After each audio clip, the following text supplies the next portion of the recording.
Welcome to the World of Eora, a news and lore podcast about Pillars of Eternity and Avowed, as created by Obsidian Entertainment. I'm your host, Eric, aka Gingerino. Thank you all for listening. Let's get into today's lore.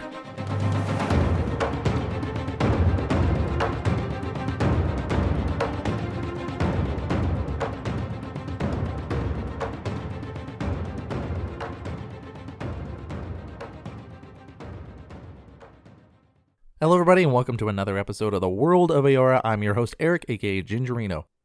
Thanks everyone for joining me on another episode as we dive into the history, lore, and game mechanics for Pillars of Eternity 1 and 2 as we gear up for the release of Avowed. For those wondering why we pair Pillars of Eternity with Avowed, it's because they share the same world known as Eora. So the hope of this show is that by diving into Pillars of Eternity 1 and 2, we'll be able to appreciate the game of Avowed even more, the setting that it's in, the story that's been written, and the nuance of the characters and the world at large. If you're just listening to this because you want to know more about Avowed, this is the place to be, or if you're a huge Pillars of Eternity fan and you just want to learn more about a world that you already know and love, welcome to the show. Happy to have you here. If you are brand new to the show, I will recommend that you go check out episode 0 as I signpost you to some of the more foundational lore of this world that Avowed is set in. But you're more than welcome to start off here if that's where you want to go. Today's episode is going to be a continuation of last week's episode. In the previous week, I talked about the Saints' War and the main figurehead behind the Saints' War, known as Saint Waidwen. I'll discuss a little bit about what I talked about last week on today's episode, but I'm mostly going to be focusing on the Godhammer Bomb and the moment at Evon Dewr Bridge, as well as a faction of people in this world known as the Dozens. Now, if a lot of that doesn't make sense to you, I recommend that maybe you go back and listen to last week's episode, but I'll give a quick synopsis right here, right now, before we dive into everything. Long story short, there was a normal man in a colony called Avowed who was a farmer. His name was Waidwen. At one point in his regular normal farmer life, he was approached by the god Aethys in the form of the Dawn Stars. Aethys is one of the gods of this world, god of light and redemption, etc., etc. This god Aethys, who normally I would say is associated with the positive morals of this world, made a deal with Waidwen and inhabited his body. Waidwen then, being incarnate with this god, started preaching in the town square, which a lot of people viewed as heresy because he was claiming to have their god within himself. They tried to forcibly remove him, at which point he performed a miracle that convinced a lot of people that he was telling the truth. Still, the local government thought he was a threat, so they tried to discredit him, and as part of the farce of a trial that they put him through, subjected him to 30 lashes as punishment. When seeing the punishment through, he apparently exploded in a massive beam of light, at which point he overthrew the local government of Avowed because apparently they were the bad guys that were against the faith of Aethys, which he is the god of course, and he overthrew the entire colony of Avowed and announced it as the divine kingdom of Avowed, of which he was now the king of. Persecution within this nation of Avowed started to happen for anybody, even Aethesian followers, who were perceived of being heretics or were known as heretics. As a result, a lot of people fled the nation of Avowed into a neighboring nation of the Deerwood, which is the setting for the first Pillars of Eternity game. With all of these fugitives in this other nation, the now divine kingdom of Avowed, led by Saint Waidwen, who is apparently inhabited by the god Aethys, marched into the Deerwood, declaring war upon them, since so many of these heretics had fled in that direction. The Saints' War culminated in a moment at the Godhammer Citadel, which at the time was called Halgot Citadel, where Mogranite priests, or engineers, developed a bomb that would not only destroy the body of Saint Waidwen, but would also theoretically destroy the god within him as well.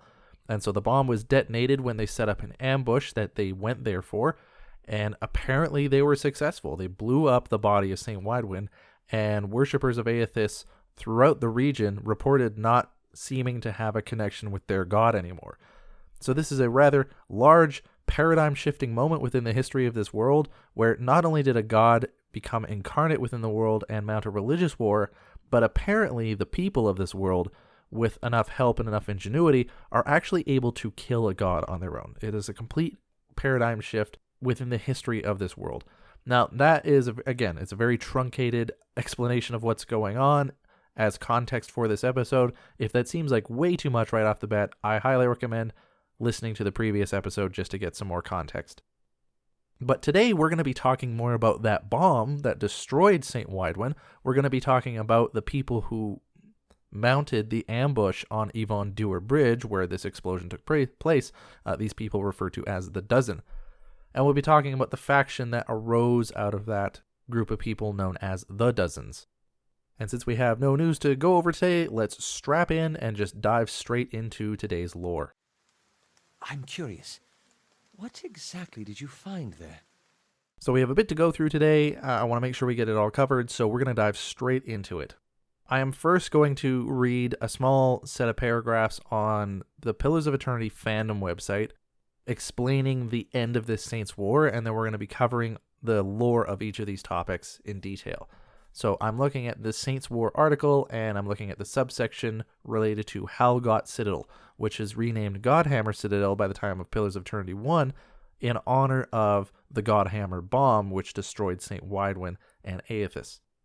So what we have written here is, the people of the Dyrwood knew they would lose the war, that is the Saints' War, if they could not at least slow Waidwen down. Engineers, that were priests of Magrin, and a few others working in secret. Some say with Magrin's direct help. Magrin is a goddess of fire and war within this world. They developed a weapon they hoped would be able to stop a god.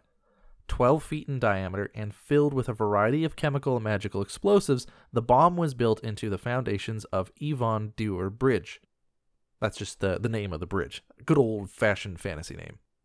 12 Dyrwooden men and women volunteered to stage an ambush at the bridge to keep Waidwen on it until the bomb could be detonated. The battle was short, bloody, and ultimately decisive. The Dozen, as they came to be known, were able to delay Waidwen on the bridge. The bomb detonated, killing Waidwen. The 4 Dyrwooden volunteers were still left at the time, and over 50 Rhaedsaren soldiers marching on the front line with their god. It was at that moment the Saints' War ended. The remaining Rhaedsaren forces were easy to rout. Even though they had more than enough men and equipment to finish the siege, their leader, previously thought invincible, had just vanished in a rain of metal and stone. Panic set in, and the Dyrwooden troops sent them away with ease. So yeah, here we have the final moment of the Saints' War, which again, the colony of Rhaedsaris was taken over by St. Waidwen, which is a normal man who is now inhabited by the god Aethys, and they are now persecuting and purging heretics within the world, and they're going into the Dyrwood, the neighboring nation, to pursue people that have fled Rhaedsaris, and that's where the Saints' War comes from. And them having a god on their side, Rhaedsaris is doing a pretty good job of succeeding, and in fact, even settlements and towns within the Dyrwood itself are just kind of letting them go past because they're so afraid of them. This whole section starts off by saying the people of the Dyrwood knew they would lose the war if they could not at least slow Waidwen down, which is very true. So they set up this entire ambush, and they get 12 people to volunteer to set up the ambush, knowing that it is going to be a suicide mission. These 12 people are referred to as the Dozen, which we'll talk about in a bit. They lure St. Waidwen and a small battalion of people to Evon Dewr Bridge, where the bomb is then detonated, killing everybody, including the Dozen, as well as the 50 soldiers that were there, and apparently St. Waidwen himself, including the god within him, thus ending the Saints' War. And since the Dyrwooden army was much more competent than the Rhaedsaren army, especially without their leader, they were able to rout out the Rhaedsarans back to where they came from. But what's going on here at Evon Dewr Bridge? What happened at Halgot Citadel with the Godhammer Bomb and St. Waidwen and the god Aethys, and who are the Dozen, and what was their legacy afterwards? Those are the questions that we're going to be trying to talk about today. It's worth noting that if you have the second Pillars of Eternity game and you have the Beast of Winter DLC for that game, you can actually witness this historic event in that DLC. I'm not going to spoil the quest for how you can do that, but just trust me that it is part of that critical path for that DLC. Definitely worth checking out if you're interested in seeing this firsthand. What the Godhammer Bomb actually looked like, who St. Waidwen actually is, and in fact, you can actually talk to him in a sense. This is the quest called The Bridge Ablaze. That's the quest associated with actually witnessing this. So we've already talked about St. Waidwen on the previous episode, and we've talked about Aethys in his own episode. So let's talk a bit more about the Godhammer Bomb. The Godhammer Bomb was developed by 12 Magronic priests. They're referred to as engineers. Priests in this world are not necessarily just robed figures that work in a temple and worship their god and do sacrifices. They can also be people that work within different industries. So an engineer could also be a Magronite priest. Magron, being the goddess of fire and war, it is definitely within the realm, since they are creating a bomb, that these would be the people to create the Godhammer Bomb. You could also argue that maybe priests of Abaddon, which is a god of having to deal with the forge and hard work and labor, as well as many other virtues, that maybe perhaps they could have been there. But I feel like because they're trying to destroy an actual god, it's going to take more than simply a big bomb with unique chemicals inside it. There is something spiritual that has to happen here. And apparently, the bomb has what's called the Fires of Magron inside it. They had the help of Rauatai's finest artillery specialists. Rauatai is one of the nations within this world we haven't really explored yet. Kai, one of the companions in the game of Avowed, is going to be coming from Rauatai. And one of the things that you need to know about Rauatai that are related to this lore is that they have a very strong military presence within the world because of the natural resources that they have in the area. They have a hard time growing food and things of that like, but they have a lot of resources that are dedicated to creating weapons and armor. So as a result, they would have very good artillery specialists. So they probably helped build the actual bomb part, whereas the 12 Magronic priests probably helped build the more spiritual side of things. Now, as I said, this bomb had to be special more than just the fact that it was big and that it blew things up. There did have to be a magical element to it, if you will. And so there was an actual magical detonator within this bomb that had an Audra shard inside of it, and that shard was infused with a fragment of Waidwen's soul. So, a little bit of backstory here for anyone who might not be familiar. Audra is a unique gemstone within this world. It's often a green, sometimes a vibrant color of green. And the thing about Audra that is very unique and good in this world is that essence, which is the stuff souls are made of, can go into and conduct through Audra. And so when it says here that this Audra shard was infused with a fragment of Waidwen's soul, that's definitely something that is realistic within this world. Waidwen has a soul, you have a soul, I have a soul within this world. And souls are made out of essence. And somehow, and the game clearly lays out that they're not going to explain how they did it, but they somehow got a fragment of Waidwen's soul and they placed it into this magical detonator. This was a key element in the Godhammer Bomb because the bomb would only detonate if Waidwen approached it. So something about infusing this Audra shard onto the copper spikes that I guess were ready to blow the bomb up or initiate the detonation, it would only set off if a corresponding soul of the same type was nearby, is what I'm imagining how they're designing it. So that way, only the intended target of the bomb would go off. The bomb was placed underneath Evon Dewr Bridge, and there was an illusion spell cast over there to conceal it from any of the warriors from knowing it was there. It was apparently 12 feet in diameter, so it's a rather large bomb. That's like if I laid myself down twice, that's how wide it would be. And I'm looking at a picture of it right now. It's definitely spherical in shape. So this thing is absolutely massive. It would be, I can't imagine in an age where like they didn't have cranes and things like that, how they would move something like this, which could blow up an entire citadel basically. I can't imagine moving this thing was something that people were just chomping at the bit to do, right? Because like the smallest move could set it off. Who knows, right? At least the physical damage side of things. But that's what the Godhammer Bomb is this unique spiritual and physical explosive device that is set off by Waidwen's soul being nearby it, because these Magronite engineers somehow managed to siphon off a piece of his soul and use it as the detonator.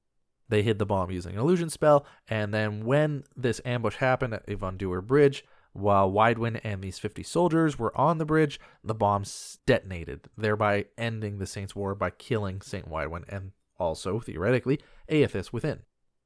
Now, before we talk about the moment of St. Waidwen exploding, I do want to take a quick little side stance here and talk about the Dozen. The Dozen were these people that were on Evon Dewr Bridge. They were part of the Dyrwooden army that volunteered to sacrifice their lives to bring Waidwen here so that he could be destroyed with the Godhammer Bomb. So this is obviously a noble act for them to do, sacrificing their lives for the sake of being able to win this war and protect the people of the Dyrwood from this religious incursion of Rhaed Saris. Now we can read, and in honor of this group of people, there is a faction within the World of Eora that we can see in the first Pillars of Eternity game called the Dozens, which is a group of people that are honoring those 12 men and women who sacrificed their lives within the war. There's actually a book within this game of Pillars of Eternity that we can read called The Dozens that describes who these people are and kind of where they came from. Scarcely a decade ago, on the Evon Dewr Bridge, 7 men and 5 women fought valiantly to protect their homeland. They volunteered for the mission, knowing it was up to them and them alone to prevent St. Waidwen from crossing the bridge. They succeeded, even though they lost all but 4 of their number in battle. And Waidwen was on the bridge when the Godhammer detonated. The final 4 were lost in the blast as well, their sacrifice a testament to their dedication. That's one thing that's brought up here is that they were in the middle of killing 8 out of the 12 of the Dozen on Evon Dewr Bridge before the Godhammer Bomb detonated, and they always point out that there was these final 4 that were lost in the blast as well. And I hadn't really realized until kind of researching this episode and doing it now that the reason they probably bring attention to this is that those 8 that were killed on the bridge beforehand, their souls might have had a chance to get out of the area through one of the Audra pillars in the surrounding region before the blast got set off, meaning their souls might have actually survived to reincarnate to the next life. Whereas these 4 that were lost in battle, who knows what happened to their souls? Were they completely annihilated in this world? Are they still around, but are they unable to enter into the cycle of reincarnation and therefore will turn into like these spirits that need to be destroyed? Like, what happened to them? So I think it's an important reason why they talk about the final 4. The Dozens, a group ostensibly formed for the protection of the Dyrwood, was founded in the honor of those men and women. Indeed, those 12 men and women are posthumously regarded by the Dozens as their true quote-unquote founders. So this group wasn't actually founded by the Dozen at Evon Dewr Bridge, but they are kind of regarded as the founders of this group of people known as the Dozens, because it's made in their honor, right? So if those people never existed, the Dozens would never exist. Initially, the group dedicated itself to protecting Dyrwood from invasion, patrolling the borders tirelessly in search of Rhaed Sarin forces, regrouping for another attack. When that attack never materialized, many of the Dozens thought that the next threat might come from Aethasian loyalists living within the Dyrwood, and to begin to turn their attention within. So it sounds like the Dozens formed shortly after the war ended, when there was still this looming idea or threat of Rhaed Sarin forces wanting to kind of come back and finish what they had started. So it sounds like a bunch of soldiers, they got together, they were like, we want to take the initiative to protect the Dyrwood just like these people, the Dozen, did. And so they went to the borders of the region to see if any Rhaed Sarin forces would come through. But since that never did happen, Rhaed Sarin forces largely left back to their home nation, and they call themselves now the Penitential Regency of Rhaed Saris, kind of alluding to the idea that they're penitential towards what they did. They realize, like, whoops, we did a big whoopsie here. We shouldn't have invaded your land. Sorry about that. Anyways, so Rhaed Saris never comes back. This new group, who have kind of formed an identity, as you will, obviously they don't want to just dissolve. They decide that, okay, well, we need to do something. What should we do next? So instead of looking for threats on the outside, they look inward for threats instead. Now, especially if you listen to my last episode or you've played the game, you'll understand why they made this decision. But Rhaed Saris was largely comprised of Aethasian worshippers, people who worship the god Aethys. Even though, again, I still hold that Aethys's theology is more on the positive morality, if that's what you want to call it. Obviously, the Saints' War being perpetrated by an Aethasian army, people aren't going to be looking very good at Aethys followers right now. So the Dozens look into their own nation of the Dyrwood to find Aethasian loyalists, and they're going to start turning their attention to those people instead. So instead of Rhaed Sarins, they're going to be looking at Dyrwooden citizens and persecuting the ones that follow Aethys. All new members of the Dozens are required to swear an oath to remember the sacrifice of their founders and remain vigilant against Raedceres and any followers of Aethys. To this end, worshippers of Aethys are routinely harassed by the Dozens. This is interesting because you can actually play a priest of Aethys within the first Pillars of Eternity game. I haven't done this personally, but I imagine if you try to join or even go into the property of the Dozens as a priest of Aethys, playing that class of character, I imagine there's some unique interaction that goes on there. But yeah, this is clearly no surprise that we have this group, the Dozens, that are looking to persecute and destroy followers of Aethys, as well as people from Raedceres, that if you are a person who follows Aethys, you wouldn't be allowed in the Dozens. So it makes sense that you're following this oath. The mindset of this group may be hard for some to understand, as any fanatical devotion can sometimes overshadow the ideals. But the original Dozen knowingly sacrificed their lives for Dyrwood. From the Dozens' perspective, how can new members of the Dozens be any less committed to their country's welfare? What better way could there be to honor their founders? So they're kind of rationalizing their fanaticism a little bit, right? Because the Dozens are obviously a little bit extreme in that they are persecuting a group of people, even if that group of people don't hold the same ideologies that the religious zealots in the Saints' War did. But their reasoning is that, like, look, we have these 12 people who founded us as a group. They gave their lives for this. So how can we ask anyone that joins us to do anything less than give all they have, to be any less committed to the country's welfare, as it puts it here? That kind of like explains their fanaticism, which I imagine they can use as a way to be like, hey, if you are not zealous enough within our group, then you don't really belong with us. Like, you need to be for the cause, kind of a thing. The Dozens are not a large group, but what they lack in size, they make up in fervent devotion to their cause, and a gift for gaining the ear of commoners. This makes them a force to be reckoned with, and there is no more influential group in shaping the discourse surrounding Waidwen's legacy, which was a crisis within this world we'll talk about in a second. No more influential in shaping the discourse surrounding Waidwen's legacy. A small but very vocal minority of extremists in the group are calling for a new war with Raedceres. Talking of purging the Dyrwood of all followers of Aethys is also being touted. More recently, they have begun to see in the practice of animancy a possible cause to the legacy, and they have taken to the streets of Defiance Bay and the dirt roads of many distant settlements to make their case to the general public. Some point this out as one source of a recent surge in vigilantism and violence within this country. So this last paragraph here is dealing a little bit more with more contemporary times of the actual game when Pillars of Eternity is set, rather than Saints' War, which happens prior to those games. As I mentioned before, Waidwen's legacy, just mentioning it quick here, is the name that is given to what is also known as the Hollowborn Crisis. Hollowborn Crisis is essentially what it sounds like. It's crisis where children are being born hollow, which is to say they are being born without a soul. Which is to say that they are essentially just an empty body. Like, there's no person inside of them, right? Like, it's just a body sitting there breathing. Maybe it eats if you put food in front of it. I don't know. But there's no person in there, if that makes sense. There's no one behind the wheel. And so this is obviously a huge problem. This is the Hollowborn Crisis. They named this crisis Waidwen's Legacy, or at least they named the actual condition of being Hollowborn Waidwen's Legacy as well. And the Dozens have their own idea on what's going on with it. They think that perhaps practicing animancy, which is the science of souls, reading into souls and doing experiments with souls, they think the practice of animancy might be a cause to Waidwen's legacy, and that they should be outlawed. There's some vocal minorities of extremists within this group of the Dozens that are calling to restart the war with Raedceres, kind of like, well, they got us, so we're going to go back and finish the job. They're also talking of purging the Dyrwood of all followers of Aethys. Like, let's not play it safe. Like, let's just get rid of all of them. Let's not give them even a chance. So this is who the Dozens are. And I feel like who the Dozens are now versus who the Dozen were on Evon Dewr Bridge, I feel like there's a big difference between the two.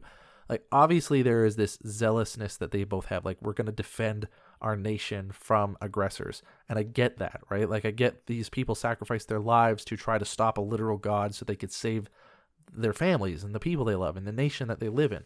I get that. And now you have this group of people, though, that are kind of continuing on that zealousness, but since there's no god to point it at, they're kind of just pointing it at everyday people, since the Raedcerans aren't here anymore, right? Me personally, I kind of view it as problematic. Like, I think once they realized that Rayed Saris wasn't coming back, perhaps the Dozens should have dissolved as a formal group. But instead, they're, like I said, they're now pointing that ire inward in their own nation towards people that they view as a threat, which is kind of ironic because that is what Rayed Saris was doing in the first place. When St. Waidwen took over as the Divine King, they started persecuting and purging heretics within their own nation. A lot of these people fled the nation of Rayed Saris into the Dyrwood, and the Divine Kingdom of Rayed Saris launched the Saints' War into the Dyrwood because of those fugitives. And now the Dozens are kind of doing the same thing, where they're like, well, we're going to find anyone that even we perceive to be a part of this, and we're going to get rid of them, right? So there's an irony in there, which I'm only catching on to now. So, that tells you how much comprehension I have. I'm sure the writers at Obsidian were thinking that already. And other than that, there's not much else to talk about regarding the Dozens. There is a mini game in Pillars of Eternity. It's a dice game, a lot like our real-world version of Craps, at least according to this fandom article anyways. There is this game in Pillars of Eternity. I never really found it or played it, but apparently it's in there, called The Dozens, which is a dice game that you can play. I'm not going to outline the rules here because I just feel it would be bad podcasting. You can look it up yourself if you want to play this dice game. It's a lot like Craps, apparently. The only other thing we have to talk about here is one of the names of the dozen who were on Evon Dewr Bridge, which I'll just mention here, but we don't really know a lot about them. We learned this from a piece of armor called One Dozen Stood, and I'm not going to read the whole description here, but somewhere within the description of this unique piece of armor, we have this little line here that says, "The youngest of the dozen, Easley, of Balereach, had served as the Duke for 5 years, and her Earl came back home for a decade before that." So we learn a little bit about this person named Easley here, being the youngest of the dozen, and that they had served the Duke of this Earl within the Dyrwood known as Balereach. Now, it's not entirely true that Rayed Sarin people never came back from the Dyrwood. This is just a little side piece of lore before we go back to the Evon Dewr Bridge to discuss in better detail what happened there. But there is a paladin order within this world called Fellows of St. Waidwen Martyr. This is paladins, which are like zealous martial people. Martial zealots is probably a better way to say that. They are a paladin order, and what they do, they're from the Regency of Rayed Saris. What they do is they protect the pilgrim trail, known as the Godhammer Pilgrim Trail, for their god Aethys. I don't know necessarily that this pilgrim trail leads to Godhammer Citadel, but since it's also named after that, it feels like there is a degree to which Rayed Sarin pilgrims will want to walk the trail that St. Waidwen walked as part of a pilgrimage. And so this paladin order kind of keeps it safe for those pilgrims to do so. I imagine Fellows of St. Waidwen's Martyr and the Dozens probably clash quite often. But there's not a lot of lore associated with that, so we're not going to speculate too much there.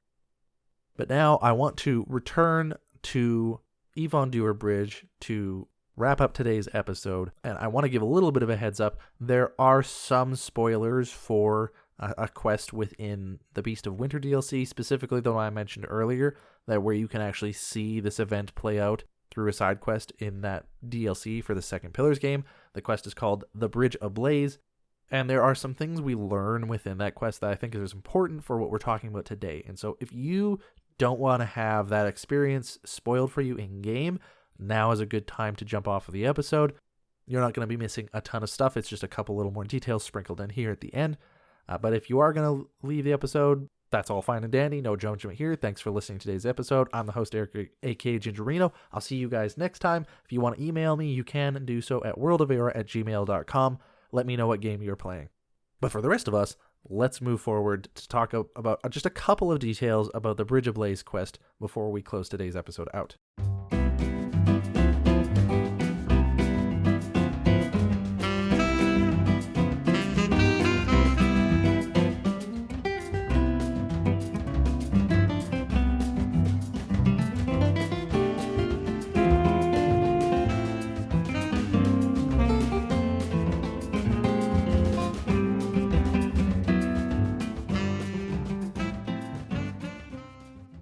So there are just a couple of things that I want to mention because it's important for the lore, but I do think that it is considered spoilers. This isn't going to be a long section, so don't expect like a 10-minute long spoiler section.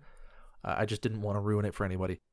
So we already talked about Saint Waidwen and his 50 soldiers coming to Evon Dewr Bridge, where they detonated the Godhammer Bomb to blow up Saint Waidwen and theoretically Aethys with inside.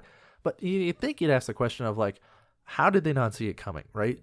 Like, this is literally a god inside this person. Like, how did they keep that concealed? You'd imagine that more than just an illusion spell to hide the bomb from physical sight would do more than that, right? Well, as it actually turns out, Aethys, and the person, the god inside of Waidwen, did in fact know about the Godhammer Bomb. They doesn't really dive into the details of necessarily how. I imagine just being a deity, they have some level of omniscience or omnipresence, or maybe he could just detect Mogren's fires from within the Godhammer Bomb, or perhaps there's a detail I'm missing that someone listening to the show, maybe you know a little bit more. But Aethys, the god within inside of Waidwen, did in fact know that that bomb was there. And in fact, this whole religious war was part of something Aethys was trying to do.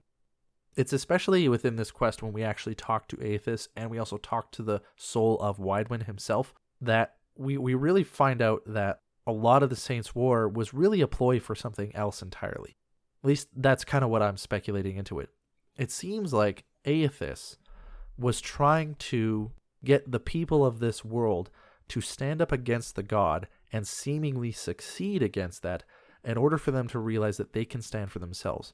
Because I believe Aethys is very much a proponent of the people of this world do not need us, the gods of this world. We don't need to have our fingers in everything all the time. They will be better off without us, or things of that like anyways. I discuss Aethys more on his own episode. If you want to go listen to that, I can talk in a little more nuanced way about it. But that's kind of what Aethys' bent is. And I think his idea was that if he can launch this war where they fight back in such a way that they actually defeat him, a literal god, then they will realize that they are strong enough on their own and that they don't need the gods in some way, shape, or form. I think that's what Aethys wants to do, and this was kind of his plan to do that. Because as you learn the religion that follows Aethys, and as you learn about the Saints' War and how it came about, you do kind of sense a little bit of dissonance there of like, man, Aethys seems to be really hellbent on killing people. That seems pretty kind of against what a lot of his preachers would preach about, right? And you could say that, oh, well, people are the problem with religion. It's not necessarily the religion themselves. But in this case, it was literally the god who was leading this war against heretics and all that, right? So there was that dissonance there, at least for gamers like me, who saw that and they're like, that doesn't seem very Aethasian, but yet here it was in front of us. So Waidwen and Aethys were partners in this whole thing. Waidwen had his own autonomy, Aethys had his own autonomy. They were partners in this one body, if you will. But Waidwen had his own thought patterns, and there's this interesting section within the quest, The Bridge of Blaze, where you can actually see the interaction, or at least read the interaction between Waidwen and Aethys in that farmer's field when they first joined forces. And we learn that Waidwen chose to follow this fate, even though he didn't know where it was going to lead. And we also learned that Waidwen had some sense that Evon Dewr Bridge was going to be the end, partly because Aethys had been quiet within his own mind for a long time and then piped up around Evon Dewr Bridge, because Aethys, of course, knew that he was about to be killed by the Godhammer Bomb, or at least a part of Aethys was. The part that was there with Saint Waidwen, I personally am speculating that it is called the Dawn Stars, or at least it was one of the Dawn Stars. You learn in the second Pillars of Eternity game that Aethys, in a sense, comes back. He inhabits the Adra Colossus that we see in the second Pillars game, and that aspect of Aethys is actually referred to as gone. So Aethys has more than one aspect to him, and I surmise that the aspect that was inside of Waidwen was referred to as the Dawn Stars, because there is a point where you can actually talk to Aethys in this moment in time that the Bridge of Blaze quest is trapped in. And so there is a piece of Aethys, there is some of Aethys that is lingering within this moment in time that is being simulated within this quest that you can talk to, and they refer to themselves as a piece of the Dawn Stars. And you think there'd be more that I want to talk about here, but that's really all I wanted to mention, was that Aethys knew about this all along, and that this is part of a bigger plan that he has, about teaching the people of this world that they are strong in their own rights. Why Aethys wants to do this, what's his long-term goal, especially as we consider his actions in the second Pillars game, I'm not going to speculate here because that doesn't have anything to do with the lore we're talking about today, which is mostly about the finale of the Saints' War, the Godhammer Bomb, and the Dozens. But I thought it was worth mentioning. And for me, it's good brain food. I like this kind of stuff that happens with the games that makes you think about the motivations of people. Were they right? Were they wrong? What would it lead to? Like, if he is right, then what kind of society will these people create? I like that kind of a thing. So I just kind of bring it up here. But yeah, Aethys knew all along. Waidwen, I guess, at the end had some sense of an idea, but he was just largely following his god into this army, into this war. And that's how the Saints' War ends. With a bang. A deer wouldn't hill low, if you catch the reference. But yeah, that's everything to talk about today. So why don't we ask, is there anything about this that has to do with Avowed? Is an oath worth the weight of a crown? So if you skipped ahead to this part because you wanted to avoid spoilers, but you wanted to keep listening, I'm not going to say anything spoilery here for you. We're going to just ask, what might this have to do with Avowed? And there's not really a lot that I can think of. Like, I already discussed some of the impact of the Saints' War happening in last week's episode, so I'm not going to repeat that here. But in terms of the Godhammer Bomb specifically, the lore pretty clearly states that something like the Godhammer Bomb is very unlikely to happen again. So I think Obsidian has done a decent job of setting up that the Godhammer Bomb isn't going to make another appearance. There, of course, it could. It was made once. It could be made again, 100%. But it very likely won't make an appearance. Not the Godhammer Bomb specifically, but other bombs like it. That being said, it shows you the power that people within this world have to create things like that, right? Like, they can create a bomb that will kill a literal god. What other kinds of technology can be created, even if it was with the help of the god Mogren, mind you? What other things could be created if the gods likewise also start helping out? Might we find a piece of destructive or non-destructive, but equally powerful technology in Avowed? Will we find that there was another device created within the Living Lands by the ancient civilization of the godless that used to live there? Will we find that they created something that was monumentally powerful because of the help of one of the other deities? If so, what might that thing be? Can you imagine what kind of device would be created if the god Wall decided to help somebody out? I'm curious. For anyone listening who's super fans of Pillars of Eternity and you know a lot about the lore, why don't you send me some speculations on devices that might be made by different gods helping out these people? But still, right, this idea that we can have this like history-changing object that can perform tasks or they can do things in the world that fundamentally change the way people look at the world they live in. Something like that could have existed in Avowed, right? So when Carrie Patel has said that there are a lot of secrets in Avowed to discover, like, there really is a lot of depth that Obsidian can plumb for things like this. And I'm personally excited to see what kind of secrets are in the Living Lands and whether or not we're going to see technology at that level, even if it's not the same kind of device. That's the only kind of thing I'm personally going to be able to take from today's episode that might relate to Avowed. We, of course, might not see anything like that, but there you go. That's all to talk about related to Avowed. As to what I'm playing, which is what I usually talk about at this point, I'm still just playing Astrobot. I have finished the game, so I've collected pretty much everything. I am simply on the last level, which is called the Great Master Challenge, and I am having a hard time beating it. So, yeah, if anyone's played that game, I'm sure they'll know. I have compared Astrobot to, I call it a Spyro-like. If you like Spyro the Dragon, even the Reignited trilogy, then you'll like Astrobot. It's pretty straightforward. If you like those games, for the gameplay anyways, then you'll like Astrobot. They're very similar in a lot of ways. But I've collected all of the robots. I've collected all of the puzzle pieces. I have a few more like gotcha items to collect, but that's just me having to grind coins. That's pretty easy. The last thing that I have to collect is whatever is at the end of this last challenge. And I played for a friggin' 3/4 of an hour the other day, and I couldn't beat it. So I'm gonna try for another week, and if I can't beat that level by another week, I'm gonna call my little brother over and a friend and anyone else, and I'll be like, okay, let's take it in shifts. Let's see if we can get this done. I'm sure some people are laughing at me because they don't think it's that hard, but whatever. I have a different skill level than you, perhaps, I suppose. So hopefully I'll have that beat by the time I'm at the next episode. I don't know when I'm going to play after this, though. I'm looking at playing Shadows of Doubt. that's what I've been playing. Not much else to say about it. I already talked about it last week. It's a great platformer, 10 out of 10 game. Very fun. If you want just a fun game and you have the money lying around for it, go ahead. If you like Spyro, you'll like this. That's all I'll say. But as for that, that's everything on today's episode. Thanks everyone for listening to me chat about lore from a world that hopefully will know and love, or that you are more interested in now. If you want to send an email to ask any questions, add a comment, or point out anything I might have got incorrect, you can do so, worldofeora@gmail.com. I love having conversations around video games and this world, so even if you want to talk about a game you've been playing, and just have a fellow nerd to chat with about this kind of thing, go on. Let me know how your latest session of Helldivers is going. I would honestly love to hear it. If you want to follow me on Twitter, @WorldofEora, I mostly just post updates on when shows are coming out, but I also keep up on any news that is put on Twitter, and I retweet it for you there. And lastly, if you would like to support the show directly, you can do so at ko-fi.com/worldofeora. That's just there for those who want to support the show. I thank people for who already are supporting the show. I really genuinely appreciate it.